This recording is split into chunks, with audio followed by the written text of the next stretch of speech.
Now, when they describe polarity, they don't tell you what it means in context of those nuclei. They leave that out of it.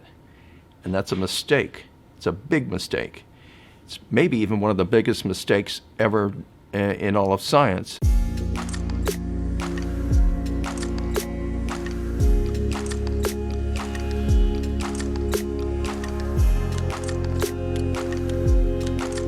Okay, today we're going to talk about H2O, the water molecule, and get a better understanding, or try to get a better understanding of why it is considered polar. And what they'll often do is they'll show you a kind of a picture of an H2O molecule. Often they'll have the hydrogen either on the bottom or on the top. Let's assume they're on the top in this instance.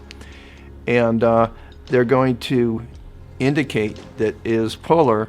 And one way they'll indicate that is they'll maybe draw blue at the top where it's positive and red towards the bottom where it's negative. And when it comes to describing why it is considered polar, what they'll do is they'll just show you that picture of that, and then they'll describe how the oxygen molecule has more of like a hunger for electricity, they'll say, relative to the two hydrogen atoms. And that hunger, or that specifically the quality they refer to as electronegativity. What that electronegativity does is it pulls more of the electrons down from the hydrogen atoms and pulls them down closer to the oxygen atom, and therefore making the oxygen relatively more negative. Thus the reason why on the oxygen end, on the bottom in this case, it is more red or more negative. Often they use red and blue. And on the top, up, especially where you have those two hydrogen atoms, it is considered to be more positive. H2O molecules will just naturally tend to orient themselves such that the positive end of one is connected to the negative of the other. Now here's the thing. That explanation is missing some very, very, very important details. And those important details prevent us, let's say, from fully understanding the implications of what happens when H2O does make those connections. Because here's the part that they messed up on. They describe this polarity as being a result of an imbalance of electronegativity. The perfectly accurate explanation is that resulting polarity, that force that emanates out of each H2O molecule and creates a force that brings them together, is actually the result of an imbalance of electromagnetic gradients relative to the nuclei of the different atoms on the H2O molecule. So let's kind of go into a little bit in depth of what is associated with an H2O molecule. There's one nuclei on the hydrogen atom, another one on the other hydrogen atom, and there's that bigger one that actually also contains neutrons on the oxygen. So there's three different sets of nuclei on each H2O molecule. Now, when they describe polarity, they don't tell you what it means in context of those nuclei. They leave that out of it. And that's a mistake. It's a big mistake. It's maybe even one of the biggest mistakes ever in all of science. The more accurate understanding of why this polarity exists is that there's an imbalance of the electrical gradients relative to those nuclei. And here's the really strange thing, and this is the big thing they missed. When other H2O molecules actually make connections, actually make what they call hydrogen bonds to your original H2O molecule, they actually bring electrical gradients with them, and these electrical gradients have an effect on the setup that's inside the arrangement that's in the H2O molecule, because the H2O molecule doesn't really, the oxygen molecule, say, doesn't really know or even care where these electrical gradients are coming from. Two of them are coming from the two hydrogen atoms, but if it also has hydrogen bonds going on, then other electrical gradients come into play. And here's the weirdest thing of all. As these electrical gradients come into play, they restore the balance, the arrangement, the balanced arrangement of electrical gradients to nuclei that underlies the polar force.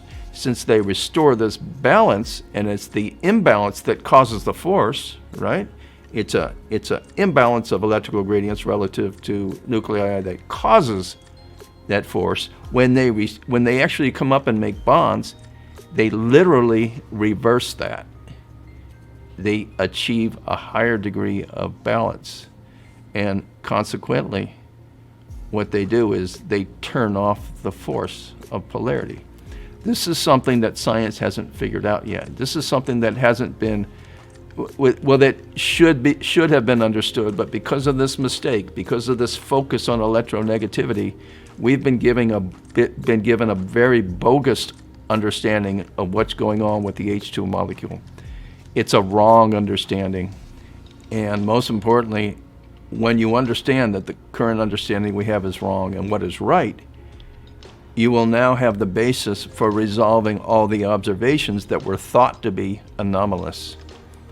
In other words, there's been all these observations associated with H2O that were thought to be anomalous because our theory said they shouldn't happen. One of those, and this is a very relevant one to what we're talking about now, is the low viscosity of H2O. Because if you think about it, you have this polar molecule. It has the ability to make connections with other molecules of its same, other H2O molecules. Given that, wouldn't we expect H2O to not be so fluid? Well, it turns out H2O is extremely fluid. Liquid water has a very low viscosity. Now, why is that? Because our current theory doesn't predict it would ever have a low viscosity. It predicts it would have it would either be a lot thicker or it would even be hard, depending on how strong those bonds are. So something is causing those bonds to actually lose all of their strength when the H2O molecules form these bonds. Now, what is it that's causing it to lose all its strength? Well, what's happening is the thing that causes the polar force is being reversed. There's an imbalance of electrical field. There's an imbalance of electrical fields relative to nuclei, and hydrogen bonds restore the balance. They therefore turn off the force of polarity, and therefore, and this is something that will seem unusual to you because you've been told so long that it's not the case.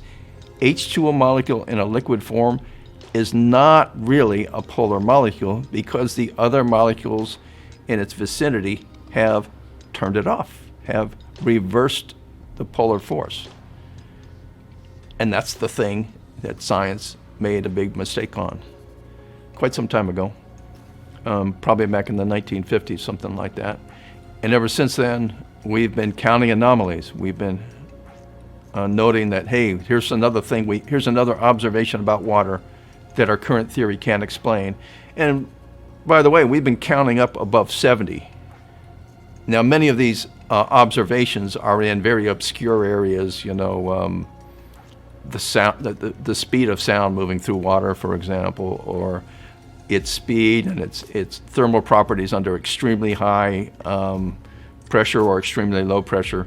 So a number of these anomalies, if I were to describe them to you, you would be very confused as to why that's even considered an anomaly, because it isn't something that's within our own experience. But there are things within our own experience that are not at all surprisingly anomalous, among those being, for example, the understanding of why ice floats. Another one is, why does liquid water have such low viscosity? Another one is, is there a hard surface along liquid water, what was referred to as surface tension? Keep in mind, up until now, we don't really have any way to explain all these things because our current theory actually tells us wrongly, mistakenly. It gives us the false impression that we understand something that we really don't understand. The correct understanding of polarity has nothing to do with a concept called electronegativity. There is no such thing as a concept of electronegativity.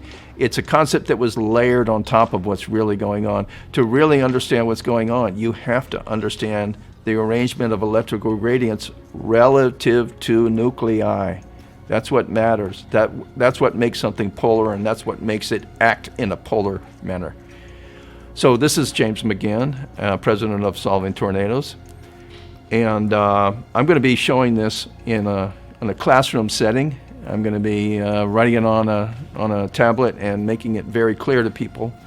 For the time being, though, you might want to go check out some other videos on H2O, and you'll see what I'm saying. They always talk about this electronegativity as if it's a real quality. It's not a real quality. It's a description, but it's not an understanding. To understand it, you need to really get into the nuclei, and you need to get to the electrical gradients. And that's what we're going to be doing.